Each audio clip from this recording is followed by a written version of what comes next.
चलिए, अब addition reaction के बाद नेक्स्ट रिएक्शन हमारा एक्सोथर्मिक एंड एंडोथर्मिक रिएक्शन। तो ये हम लोग पहले भी पढ़ चुके हैं ना।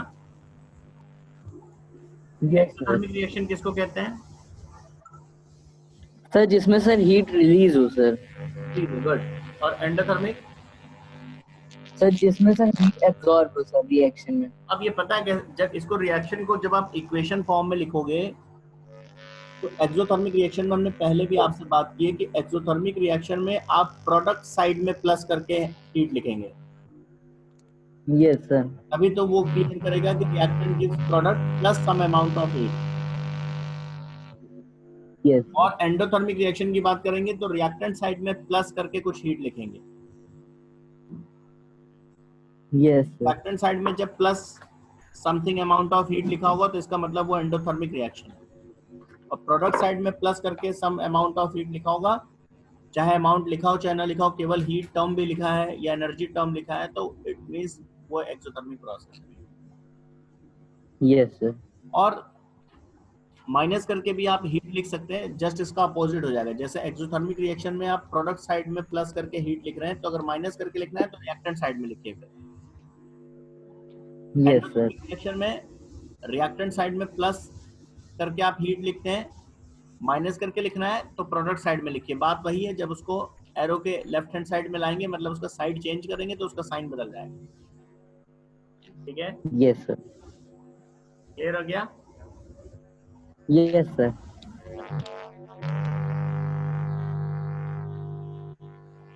चलो, अब एक्सोथर्मिक और एंडोथर्मिक को कैसे लिखते हैं ये क्लियर हो गया। अब कुछ एग्जांपल्स है एक्सोथर्मिक रिएक्शंस के, जैसे अभी हमने पढ़े भी थे। Reaction of quick lime with water, जिसमें लाइम वाटर बनता है। Burning yes of sir. Coal, burning of natural gases जैसे मीथेन या सीएनजी, पेट्रोल, डीजल, इनकी बर्निंग। जैसे यहाँ मीथेन बर्न हो रहा है, बर्निंग मतलब ऑक्सीजन की प्रेजेंस में उसको हीट करेंगे। तो ये सारी reactions, yes sir. Burning of LPG, CNG, petrol, ये सारी रिएक्शंस अगर आप देखेंगे तो all these are exothermic reactions. ये सारी रिएक्शंस आपको एनर्जी प्रोवाइड करते हैं और उसी एनर्जी का हम यूज करते हैं चाहे जिस फॉर्म में करें, है ना। Yes sir. अब देखिए, रेस्पिरेशन एक प्रोसेस है, वो भी एक एक्सोथर्मिक प्रोसेस। रेस्पिरेशन क्या चीज होता है? रेस्पिरेशन बेसिकली ये है, जैसे जो फ्यूल होते हैं उसका काम क्या है? फ्यूल मतलब एलपीजी, सीएनजी, पेट्रोल, डीजल, ये जितने भी फ्यूल्स हैं ये एनर्जी प्रोवाइड करते हैं। किसको प्रोवाइड करते हैं एनर्जी? नॉन लिविंग थिंग्स को, है ना। जैसे गाड़ी को दे रहे हैं, गाड़ी के इंजन को, टू व्हीलर को, फोर व्हीलर को। एलपीजी में बर्नर में वो फ्लेम के फॉर्म में एनर्जी आ रही है ना। Yes sir. Respiration same type of process है। जो भी हम फूड, जो एनर्जी सोर्स हम खाते हैं और ऑक्सीजन हम इनहेल कर रहे हैं, तो अंदर उस यस सर। फूड का ऑक्सीजन जो हम इनहेल कर रहे हैं वो उस ऑक्सीजन की प्रेजेंस में अंदर बर्निंग होती है। जैसे फ्यूल की बर्निंग होती है, वैसे जो हम फूड खा रहे हैं उसकी भी बर्निंग होती है ऑक्सीजन की प्रेजेंस में। उस प्रोसेस को रेस्पिरेशन कहते हैं हम लोग। हमें एनर्जी कैसे मिल रही है? जैसे हमें भूख लग रही है, या हम खाना क्यों खाते हैं दिन भर में, या हमें क्यों कहते हैं कि रिच डाइट लीजिए? तो जो कुछ भी हम खा रहे हैं वो अंदर जा रहा है तो उसका क्या हो रहा है, वहां पर बर्निंग हो रही है। जैसे फ्यूल की बर्निंग हो रही है गाड़ी के अंदर, वैसे फूड की बर्निंग हो रही है हमारी बॉडी के अंदर ऑक्सीजन की प्रेजेंस में। But this process is known as respiration. जो फ्यूल की बर्निंग होती है, फ्यूल की, उसको जनरली हम लोग कंबशन कहते हैं। और फूड की जो बर्निंग हो यस रही है सर। हमारी बॉडी के अंदर जो हो रही है उसको हम रेस्पिरेशन नाम देते हैं। और वो एनर्जी, वो एक एक्सोथर्मिक प्रोसेस है, वो एनर्जी लिबरेट करता है। उसी एनर्जी को हम दिन भर यूज करते हैं। और फिर जब हमें एनर्जी कम होने लगती है, उस एनर्जी को हमने मान लीजिए दिन भर यूज किया, हमें एनर्जी कम होने लगी, तो फिर हमें भूख लगने लगती है, फिर हम कुछ खाते हैं, फिर एनर्जी बनती है। तो ये भी एक एक्सोथर्मिक प्रोसेस है जो हमारी बॉडी के अंदर हो रहा है। ठीक है ना। Yes sir. और जो हम कहते हैं कि रिच डाइट लीजिए, रिच डाइट का मतलब ऐसी चीजें खानी होंगी जो एनर्जी के बेटर सोर्सेज हो, यानी जिनका जब रेस्पिरेशन हो तो large amount of energy release हो। बहुत से ऐसे जंक फूड जो हम लोग कहते हैं वो इसलिए मना करते हैं क्योंकि उसमें बेसिकली फूड अमाउंट ज्यादा आपको इनटेक करना पड़ेगा और उस रेशियो में एनर्जी नहीं लिबरेट होगा, क्योंकि वो एनर्जी रिच फूड नहीं है। ठीक है, जैसे ग्लूकोज है, तो ग्लूकोज में एनर्जी बहुत ज्यादा है, ग्लूकोज का आप कम अमाउंट इनटेक करेंगे और आपको इंस्टेंट एनर्जी मिलेगा और ज्यादा मिलेगा एनर्जी। ठीक है, तो रेस्पिरेशन क्या है बेसिकली, क्लियर हुआ? Yes sir. है ना, इसको डिफाइन भी कर लेंगे, ये सब लिखा हुआ है।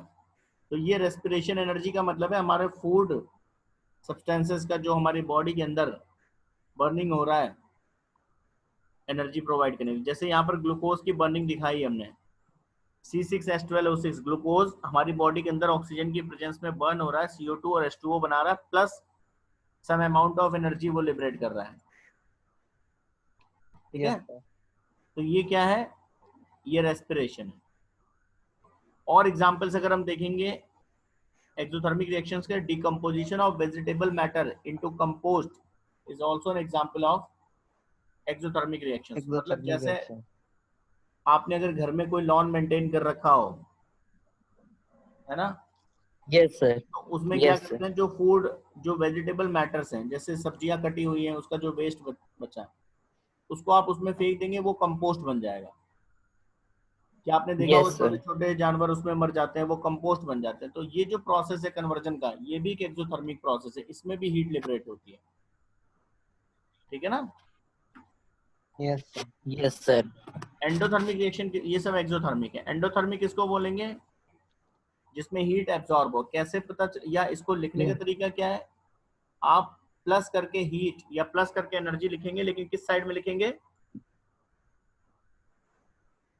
सर एंडोथर्मिक में कि सर एंडोथर्मिक, ये तो एक्सोथर्मिक एग्जांपल्स अभी तक हम बता रहे थे।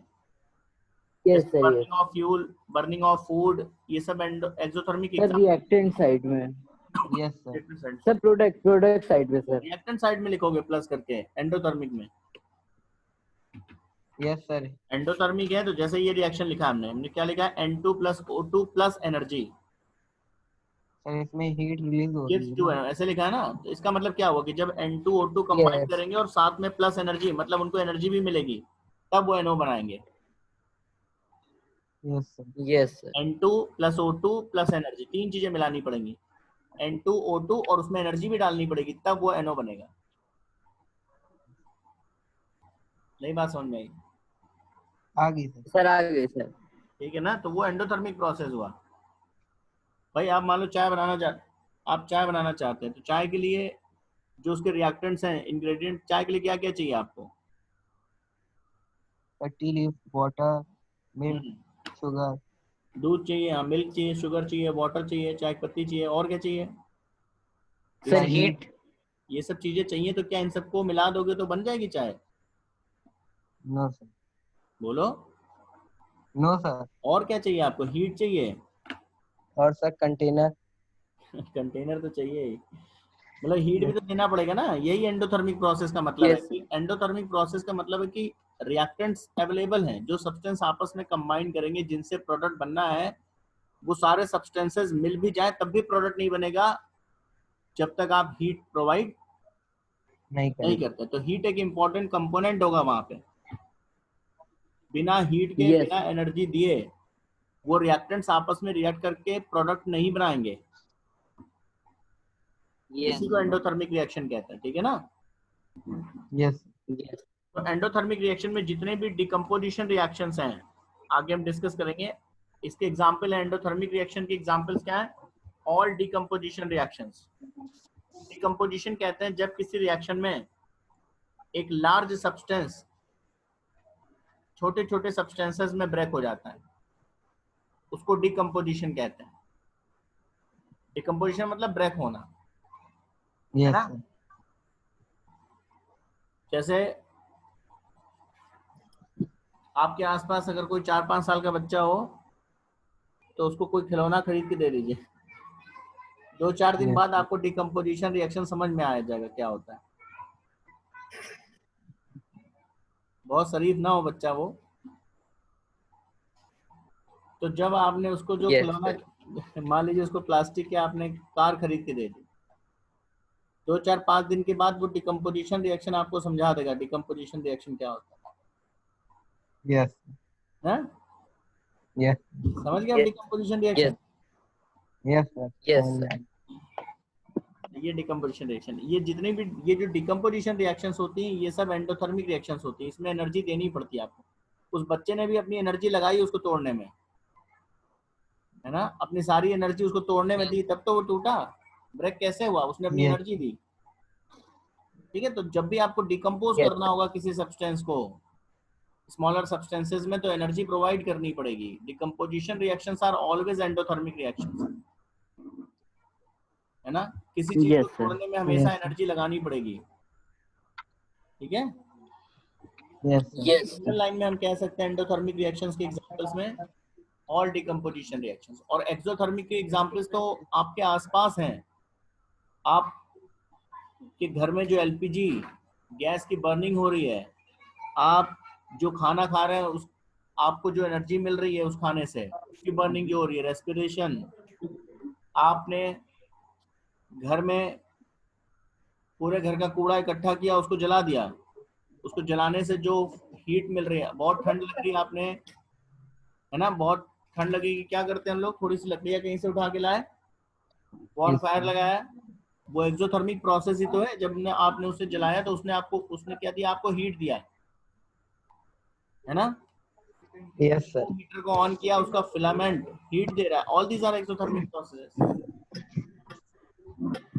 ठीक है, Yes, sir. Yes, sir. तो ये सब एक्सोथर्मिक प्रोसेस जिसमें हीट लिबरेट हो।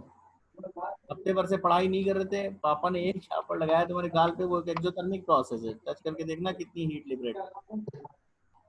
समझ गए एक्सोथर्मिक का मतलब? Yes, sir. Yes, sir. चलो, डिकम्पोजिशन रिएक्शन हम लोग नेक्स्ट टाइम पे डिस्कस करेंगे। ठीक है, Okay, sir. Yes. चलो। Thank you, sir. That is